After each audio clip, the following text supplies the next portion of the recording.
with another one. We're going to go over what trade we took today, how we executed. We actually lost today, I'll just tell you that. But you want to see how I lost so that you don't lose the same way. And most importantly, you need to understand that it's okay to take losses because you will not be winning all the time in this industry. And having a set limit is the key to it all. I mean, I preach this in other videos too. Being able to lose is probably going to be the single thing that turns you profitable. Like the most important thing is like, okay, getting out of the psychology that, okay, me losing today does not mean I'm a bad trader. It just means that my strategy is not a 100% win rate strategy, which is normal. There is literally nothing that wins 100%. So let's get straight into it. So coming into the day, I saw GU and it looked very attractive to me. So what I saw is that GU was bearish on the daily. We're clearly just mitigating this imbalance and just pretty much doing a nice retrace before we expanded lower. So I anticipated that during New York, we'd get that the beginning of at least of that push lower. So I just marked out this fair value gap right here. And I also marked out this order block. I didn't think that we'd get this order block because, well, New York session opened into the fair value gap. And it just seemed as though we were going to take this. So, and at the time also, the 4-hour had not flipped bullish. This candle had yet to close.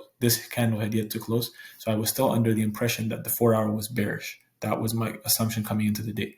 Daily and 4-hour bearish. I knew that the hourly was bullish because clearly we've been pushing higher. But what invalidates an hourly push higher? A 15-minute change of character, correct? So what happens? We change character right here. And at which point, now I'm like, okay, I'm good to start hunting for shorts. And it was precisely in line with market open. So I decided that, okay, I also have news coming out at 8:30. So I need to find an entry, identify where liquidity will be taken internally, and target lower, assuming that we take the Asian low, which was not taken today.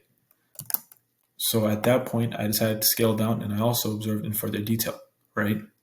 I observed that this right here, let me scale down a little bit further. Yes, this was actually a fair value gap on the 1 minute. So I saw that this was a 1 minute order block / fair value gap because, well, this would make it the order block because we broke 1 minute structure here and then we expanded lower, right?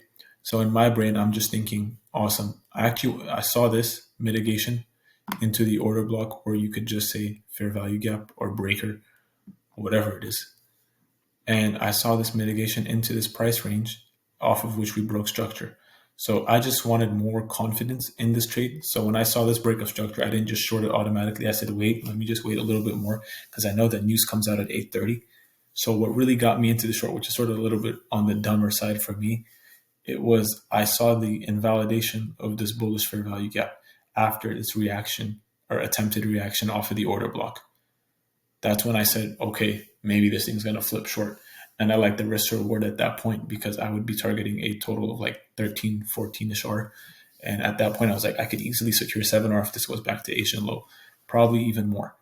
So it was a little bit stupid on in hindsight. I'd say that what was in play in reality was this. This bullish fair value gap was being mitigated.